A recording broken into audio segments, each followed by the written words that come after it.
గ్రామ పాలన అధికారుల నియామక కార్యక్రమానికి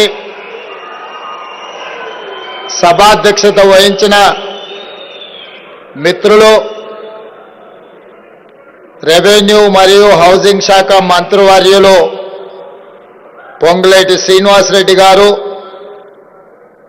ఈ కార్యక్రమంలో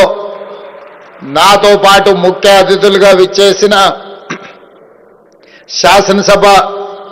స్పీకర్ గడ్డం ప్రసాద్ కుమార్ గారు, మా సోదరిమణి, మా ఇంటి ఆడబిడ్డ, పంచాయతీరాజ్ శాఖ మంత్రివర్యులు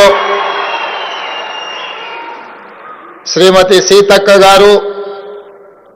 అదేవిధంగా ప్లానింగ్ కమిషన్ వైస్ చైర్మన్ పెద్దలు డాక్టర్ జిల్లెల చిన్నారెడ్డి గారు, శాసన మండలి చీఫ్ విప్ పట్నం మహేందర్ రెడ్డి గారు, పార్లమెంట్ సభ్యులు కేంద్ర మాజీ మంత్రివర్యులు బలరాం నాయక్ గారు, అదేవిధంగా వేదిక మీద ఉన్న శాసన మండలి సభ్యులు, శాసన సభ్యులు, వివిధ కార్పొరేషన్ల చైర్మన్లు, ప్రభుత్వంలో వివిధ హోదాలలో ఉన్న మిత్రులు, అదేవిధంగా వివిధ శాఖలకు సంబంధించిన అధికారులు, ముఖ్యంగా రెవెన్యూ శాఖకు సంబంధించిన ప్రిన్సిపల్ సెక్రటరీ, ఇతర అధికారులు, తెలంగాణ ప్రజలకు రేపటి నుంచి అండగా నిలబడబోయే గ్రామ పాలన అధికారులందరికీ కూడా టీచర్స్ డే సందర్భంగా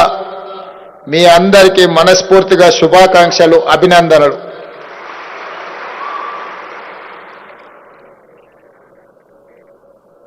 మిత్రులారా, మిమ్మల్ని ప్రభుత్వ ఉద్యోగులుగా సంబోధించకుండా మిత్రులు అని ఎందుకు సంబోధిస్తున్నాను అంటే, ఆనాడు తెలంగాణ ఉద్యమంలో రెవెన్యూ శాఖకు సంబంధించిన సిబ్బంది ఉవ్వెత్తున ఉద్యమంలో పాల్గొని తెలంగాణ రాష్ట్ర సాధనలో మీరు చాలా క్రియాశీలక పాత్ర పోషించారు. ఈరోజు ఉదయం ఉపాధ్యాయుల దగ్గర నేను వారికి చెప్పిన,